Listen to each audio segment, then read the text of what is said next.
Olá, tudo bem? Vamos iniciar a nossa aula 9, parte 6, da disciplina de Química para a segunda série A e B, e vamos finalizar aqui o estudo da cinética química. Então, a gente vai determinar aqui a taxa de desenvolvimento, né, e a ordem da reação. A taxa de desenvolvimento, ela pode ser determinada tanto como a gente fez aqui em cima, ou também por dados experimentais, que na verdade, o que a gente tem aqui é igual como se a gente fosse determinar com dados experimentais. E a gente vai fazer um exemplo aqui para ver. Nos dados experimentais, ele vai trazer sempre uma tabela com valores das concentrações dos reagentes, das concentrações em mol por litro. E a gente vai também determinar a ordem da reação, que é algo muito importante na cinética química. O que significa a ordem da reação? Ela vai nos dizer o quanto a taxa de desenvolvimento ou a velocidade daquela reação é dependente, então, da concentração daqueles reagentes presentes ali. É uma relação, ela vai nos informar o quanto essa taxa depende daquelas concentrações dos reagentes. Então, nós vamos fazer como exemplo aqui o exercício número 10 da página 172, em que diz o seguinte: no estudo de uma reação representada por 2A gasoso mais 1B2 gasoso, formou 2AB, coletaram-se os seguintes dados. Então, aqui está dizendo o quê? São dados experimentais, coletaram-se esses dados. Então, para a concentração de A, a gente tem aqui na primeira coleta, uma segunda coleta e uma terceira coleta. E aí a gente tem os dados da concentração do B2 também, né, do outro reagente. E a gente tem o resultado da taxa de desenvolvimento para aquela coleta. Então, como é que a gente vai analisar aqui para chegar à taxa de desenvolvimento dessa reação? Primeiro, nós vamos analisar em relação a A. Então, a taxa de desenvolvimento, ela ficaria K vezes, vai se levar em conta o reagente A, sim, porque ele está no estado gasoso, e vai se levar em conta o reagente B2, que ele também está no estado gasoso, só que agora a gente vai determinar aqui os expoentes. Para a gente determinar os expoentes, a gente vai ter que analisar, então, a tabela. Então, como é que a gente vai fazer isso? Vamos determinar primeiro o expoente aqui do A. Então, nós vamos pegar aqui algum dado do A em que houve a variação da concentração. Só que se a gente está falando de A para o A, precisamos, então, variar a concentração. Então, vou colocar aqui variar a concentração do A, ao mesmo tempo que o B, ele não pode variar, ele tem que ficar constante. Então, onde nós temos aqui valores constantes para o B? Nós temos na análise 1 e na análise 3, os dados constantes para o B.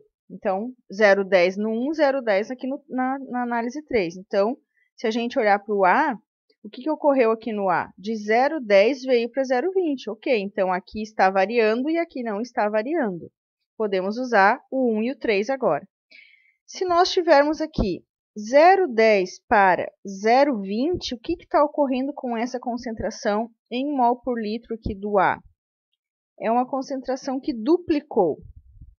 Então, duplicou a concentração de A. O que aconteceu com a taxa de desenvolvimento se a gente duplica a concentração de A? Aconteceu que de 2,5 veio para 10, quer dizer o quê? Quadruplicou essa taxa de desenvolvimento, né? Então, aqui é vezes 4, ou seja, então a taxa de desenvolvimento, ela quadruplicou. Então, para a gente determinar a taxa de desenvolvimento em relação ao A, qual é o valor desse expoente, que o número 2 elevado a esse expoente vai resultar em 4? Então, se a gente colocar aqui 2 ao quadrado, vai resultar em 4. Então, quer dizer o quê? O expoente ali é o 2. Esse expoente aqui é o 2. Então, a gente determinou já em relação ao A. E agora, para a gente determinar em relação ao B, vamos fazer a mesma análise. Então, nós vamos determinar em relação ao B. O B, ele precisa variar a concentração na nossa análise. O A não pode variar a sua concentração. Tem que ser valores de concentração constantes. Então, se nós pegarmos aqui 0,10 e 0,10, que é a constante para o A, para o B houve uma variação, de 0,10 veio para 0,20. Então, o que está acontecendo no B? Então, vamos lá para o B.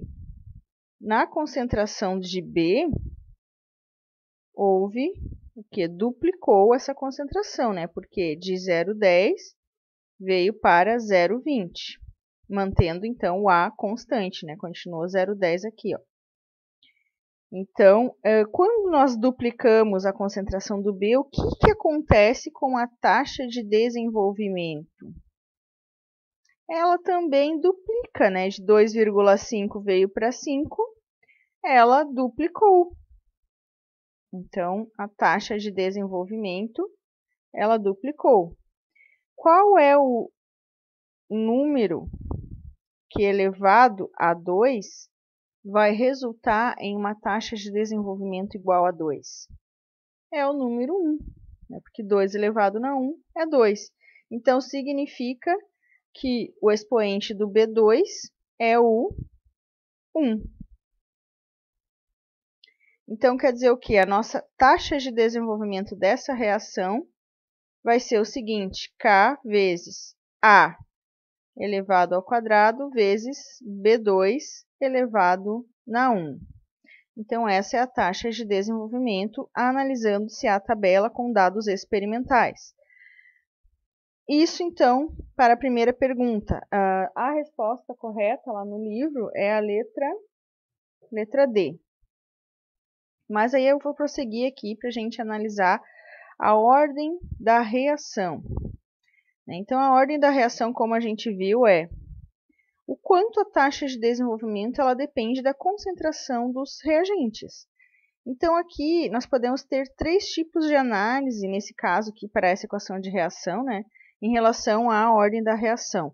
Nós podemos ter que o exercício pede qual é a ordem da reação em relação ao reagente A, qual é a ordem da reação em relação ao reagente B e qual é a ordem global da reação.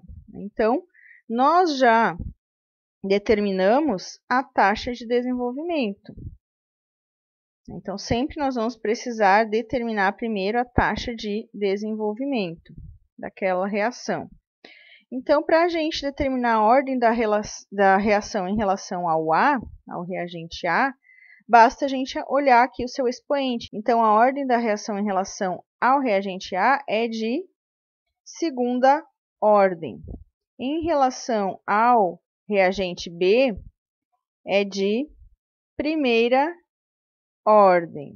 Então, aqui é de segunda ordem. E aqui é de primeira ordem. E qual é a ordem global da reação? Para a ordem global, a gente vai somar os expoentes. Vamos obter aqui número 3, então a ordem global é de terceira ordem. Se por acaso nós tivéssemos aqui um reagente na ordem 0, a ordem seria simplesmente ordem 0.